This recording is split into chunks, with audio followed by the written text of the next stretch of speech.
Assalamualaikum warahmatullahi wabarakatuh. Nama saya Anita Putri dan kali ini saya akan menceritakan tentang usaha penemuan vaksin di berbagai negara. Dari awal pandemi virus corona terjadi di Wuhan, Cina, dan hingga saat ini sudah berlangsung hampir selama 8 bulan, lebih dari 23 juta terinfeksi, dipastikan ada di 188 negara dan telah menewaskan setidaknya 809.000 korban. Dan hingga detik ini, wabah virus corona masih menjadi kekhawatiran dunia. Negara-negara di dunia juga telah menggelontorkan dana yang tidak sedikit sembari berharap menjadi pengguna pertama vaksin agar bisa segera mengakhiri pandemi ini.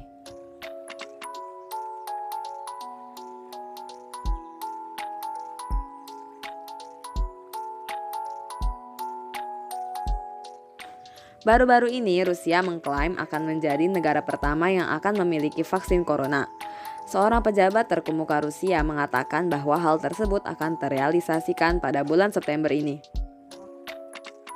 Apalagi pemerintah Rusia menyatakan bahwa vaksin COVID buatan negaranya, Sputnik V, bakalan lebih murah daripada vaksin lainnya. Nah, tepatnya pada 1 Agustus, Rusia mengumumkan kalau vaksin buatannya sudah didaftarkan ke Kementerian Kesehatan menjadikannya sebagai vaksin COVID pertama di dunia. Otoritas Kesehatan Rusia juga telah mengonfirmasi bahwa vaksinasi massal dapat dimulai paling cepat bulan Oktober.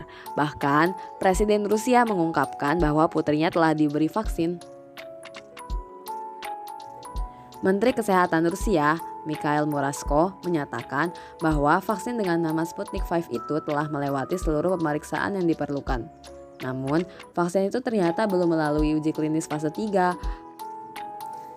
Kirill Dmitriev sebagai Kepala Dana Investasi Langsung Rusia mengaku bahwa uji coba fase 3 baru dimulai sehari setelah Presiden Rusia mengklaim bahwa vaksin buatan Rusia sebagai yang pertama di dunia. Nah, di sini kritik mulai banyak bermunculan. Ini artinya Rusia melangkahi uji klinis fase 3.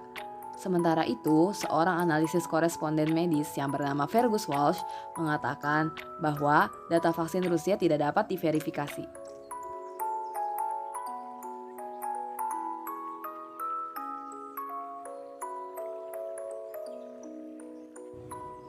Nah, ternyata nggak cuma Rusia yang mau jadi pemasok vaksin pertama. Cina dan AS juga ikut bersaing dalam perihal vaksin. Di Amerika Serikat, perusahaan Novavax melakukan uji coba vaksin yang diklaim sudah berhasil tunjukkan hasil positif kepada pasien corona. Bahkan disebut siap pakai di 2021.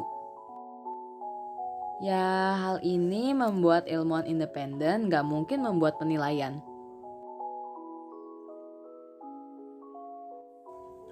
Data pengujian fase 1 menunjukkan dari 131 sukarelawan yang diberikan 2 dosis vaksin, mereka mengembangkan antibodi penetral pada tingkat rata-rata lebih dari 4 kali lebih tinggi dibandingkan antibodi yang dikembangkan oleh orang yang telah pulih dari COVID.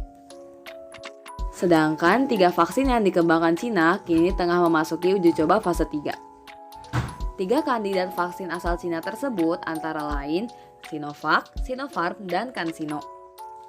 Vaksin Sinovac kini tengah diuji coba di sejumlah negara, di antaranya Indonesia dan Bangladesh. Di Indonesia, Universitas Padjadjaran turut berperan dalam uji coba yang melibatkan 1.620 sukarelawan ini. Vaksin ini akan disuntikan 2 kali ke tubuh relawan per 14 hari. Secara berkala, tim akan melakukan pengawasan dan pemeriksaan terhadap setiap relawan. Pemantauan dilakukan selama 7 bulan. Untuk vaksin Sinopharm diuji coba di Uni Emirat Arab. Otoritas kesehatan negara itu mengeluarkan izin untuk mencari 15.000 sukarelawan untuk uji vaksin corona.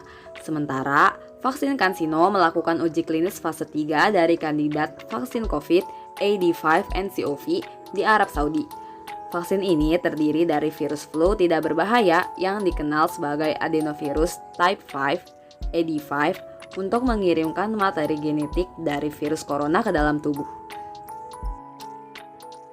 Nah, kalau di Rusia, vaksin mereka memiliki banyak efek samping. Sekarang, vaksin virus corona yang dikembangkan di Rusia telah berhenti diuji coba setelah cuma diujikan kepada 38 orang.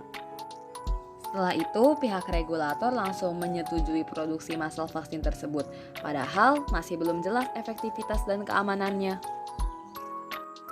Apalagi kalau vaksin tersebut terbukti berbahaya atau tidak efektif, Rusia dapat memperburuk pandemi. Ya, kalau kata SPAN sih, bisa berbahaya untuk mulai memvaksinasi jutaan orang. Terlalu dini, bahkan bisa mematikan penerimaan vaksinasi jika terjadi kesalahan. Seneng sih kalau kita punya vaksin awal yang bagus, tapi sayang, Rusia nggak memberitahu cukup banyak tentang vaksin yang belum cukup diuji itu. Padahal, intinya bukanlah menjadi yang pertama menemukan vaksin, intinya adalah memiliki vaksin yang aman dan efektif untuk dunia.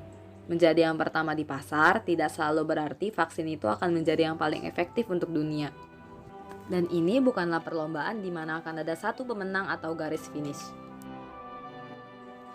Manusia itu menakjubkan. Insting bertahan hidup kita, saking kuatnya, bisa bikin kita tergerak untuk terus menciptakan berbagai inovasi pengobatan untuk mengatasi pandemi di dunia. Tapi coba kita pikirkan lagi, hal sekecil virus corona bukanlah sesuatu yang dengan mudah bisa kita jinakin. Kalau kita terus sibuk memecah belah bumi dan nggak peduli ilmu pengetahuan, lama-kelamaan kita pun pasti akan musnah. Layaknya nasib para dinosaurus 65 juta tahun yang lalu.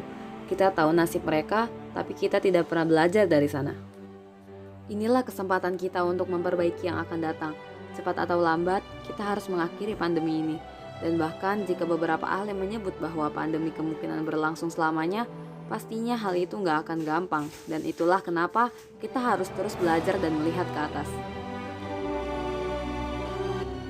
Dan mungkin aja salah satu dari kita yang akan menjadi ahli medis yang menemukan vaksin kita nanti, yang akan mengentaskan gerakan anti vaksin yang menjadi salah satu dari 10 ancaman terbesar terhadap kesehatan global.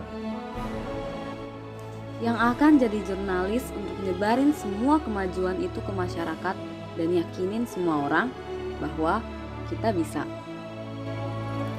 Inilah kesempatan kita untuk bertahan hidup di masa depan. Saya Nindita Putri, saya pamit undur diri. Wassalamualaikum warahmatullahi wabarakatuh.